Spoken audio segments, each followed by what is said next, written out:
la última clase estuvimos viendo acerca de los diferentes niveles del transporte.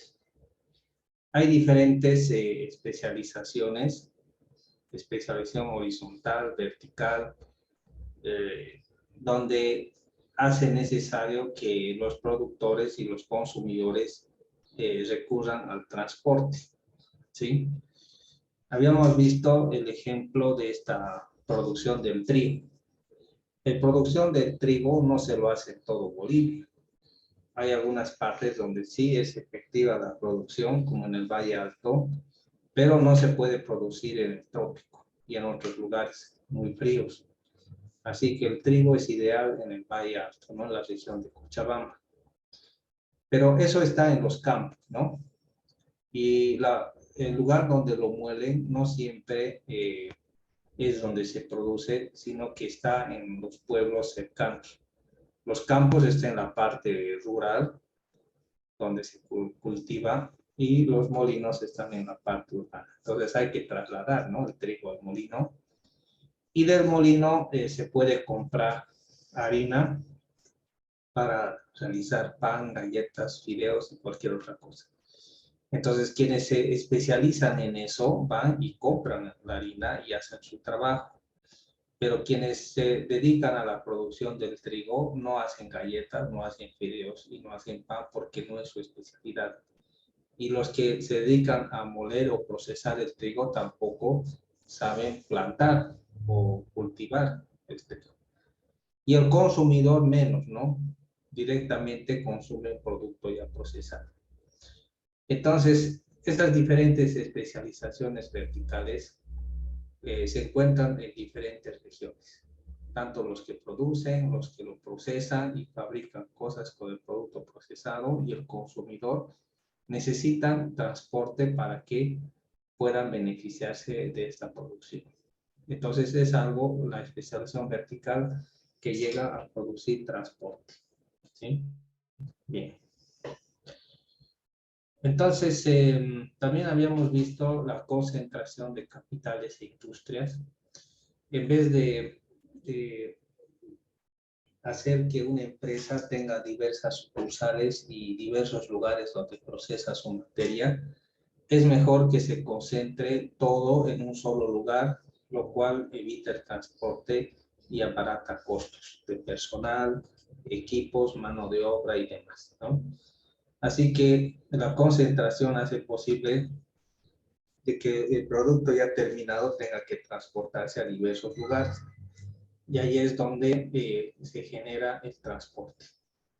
Hemos hablado de la generación del transporte de mercaderías. Pero, ¿qué podemos decir sobre el transporte de personas? Que también es otra cosa.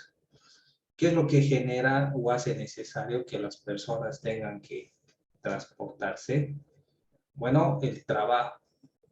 Ida y regreso de la vivienda al lugar permanente del trabajo. Muchos de ustedes hacen eso. ¿Sí? Se levantan temprano, tienen actividades, tienen que ir a trabajar, tienen que volver para pasar clases. Entonces, ese tipo de actividades laborales y las seglares o académicas hacen posible que ustedes necesiten el transporte y es algo en el cual dependen ustedes del transporte. Así que es otra causa que genera el transporte, ¿no? Las fuentes laborales. También están las actividades comerciales, profesionales y culturales. Cuando hablamos de comercio, necesitamos comprar alimentos y también necesitamos comprar insumos y algunos artículos que son necesarios para la vida.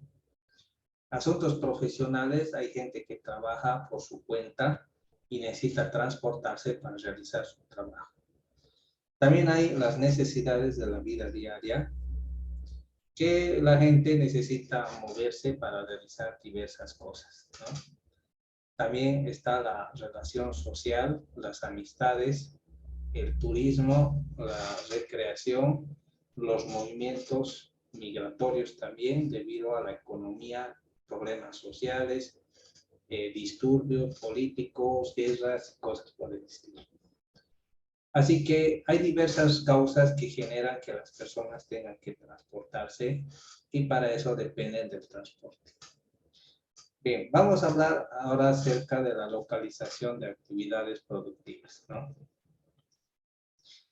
Cuando hablamos de una macro localización, nos referimos a algo grande. La ubicación en el ámbito zonal o regional, ¿sí? Muchas fuentes de trabajo, industrias y diversas cosas pueden encontrarse distribuidas a lo largo de un gran territorio, ¿sí? Por ejemplo, si hablamos del cultivo de la papa, no en toda Cochabamba se cultiva la papa, ¿sí? Uno podría pensar por el lado de Colomi, Melga, Morochata, por esos lados son zonas que se identifican eh, en el cultivo de la papa. Podríamos decir lo mismo de la haba. Si hablamos del pescado, hay diversos lugares donde la gente se dedica a la comercialización del pescado y a la cría. Por ejemplo, el trópico de Cochabamba, en el Valle Alto está Vacas, está la Angostura y otros lados, donde la gente se dedica a la cría y la pesca, ¿sí? Entonces, si hablamos de una macrolocalización, nos referimos a zonas que se caracterizan por algo. Y si hablamos de la microlocalización, nos referimos al punto exacto donde se realiza esa actividad, ¿sí? Entonces, macro es algo general y micro es específico, donde se realiza cierta actividad, ¿sí? Entonces, hay cosas que se requieren hacer en ciertos lugares que son específicos. Y para poder realizar esas tareas, es necesario el transporte y otro tipo de cosas. Fíjense esta lista que aparece acá.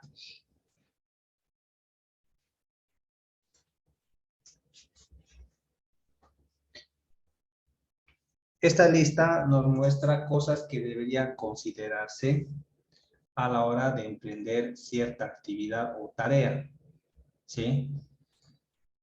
Alguien quiere dedicarse a la producción de algo o a la fabricación de algo, tiene que pensar en ciertas cosas.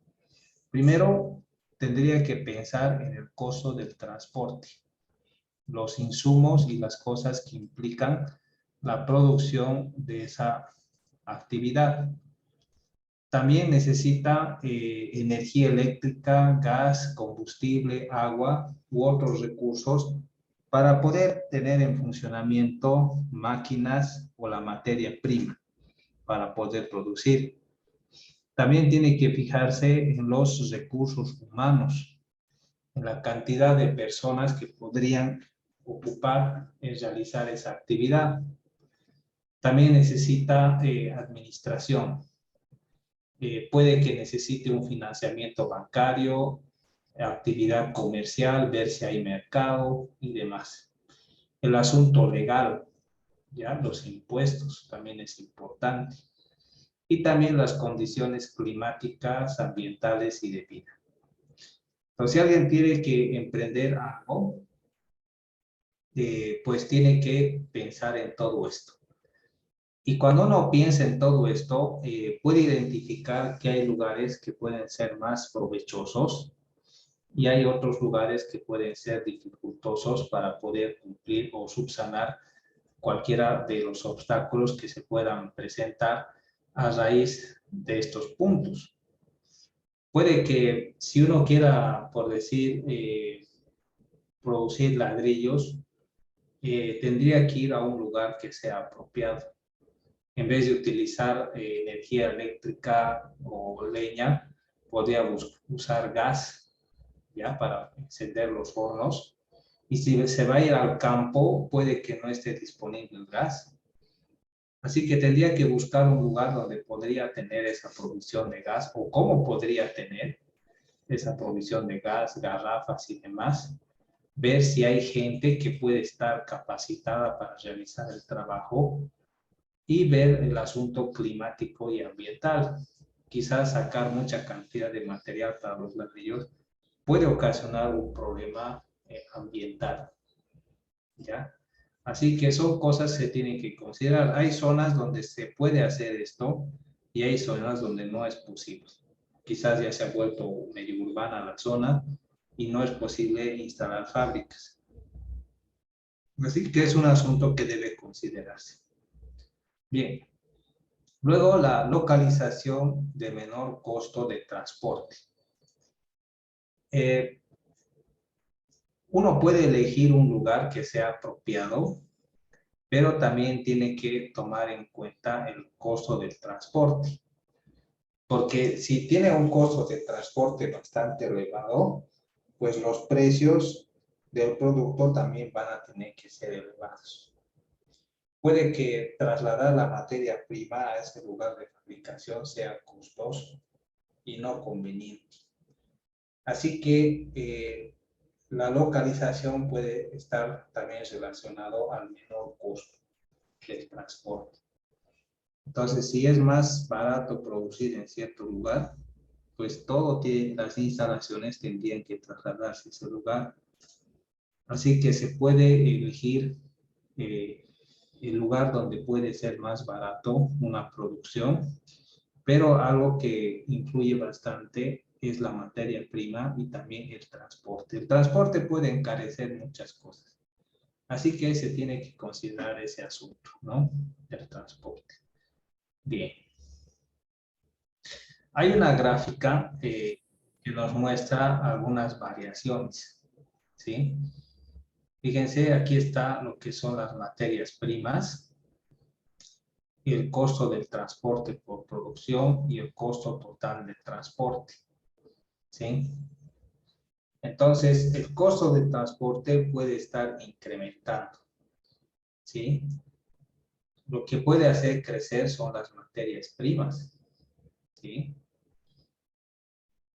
Mientras menos transporte tengas, los costos debido a materias primas también puede ser bajo, pero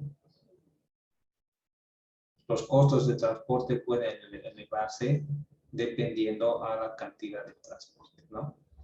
Entonces, el costo de transporte, cuando se eleva, entonces todo se empieza a elevar, ¿sí? Todo empieza a elevarse. Así que hay que tomar en cuenta ese asunto, ¿no? De los transportes. Esa, cuando se refiere a la intermodal, es cuando se utilizan diversos modos de transporte para transportar un solo producto o una sola materia prima.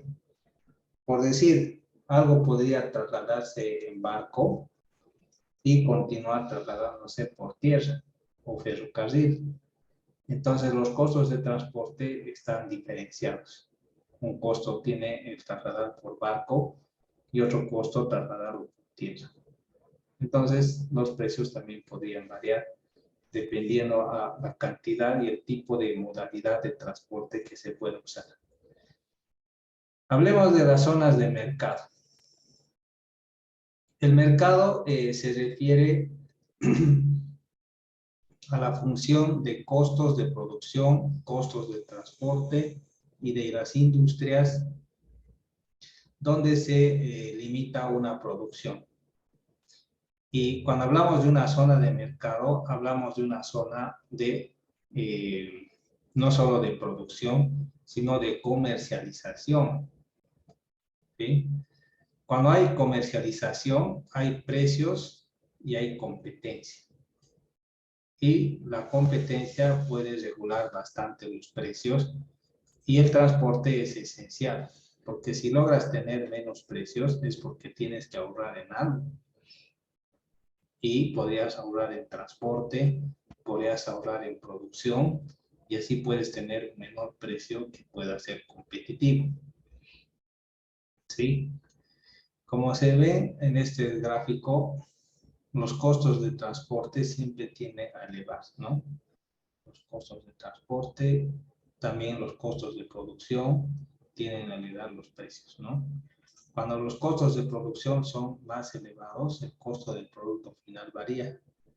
Y lo mismo puede pasar con el asunto del transporte, ¿no? Mientras más caro sea el transporte, el costo final del producto va a ser peor, ¿sí? Así que hay que disminuir. Bien, jóvenes, este es importante de la economía del transporte porque nos ayuda a determinar que también el transporte tiene que ser eficientemente económico. No tenemos que conformarnos simplemente con tener transporte, sino que tiene que ser un transporte económico, viable y fácil. Eso sí, lo llamamos economía del transporte. Eso vamos a ir viendo la próxima clase. ¿Ya? Ahora veamos algo.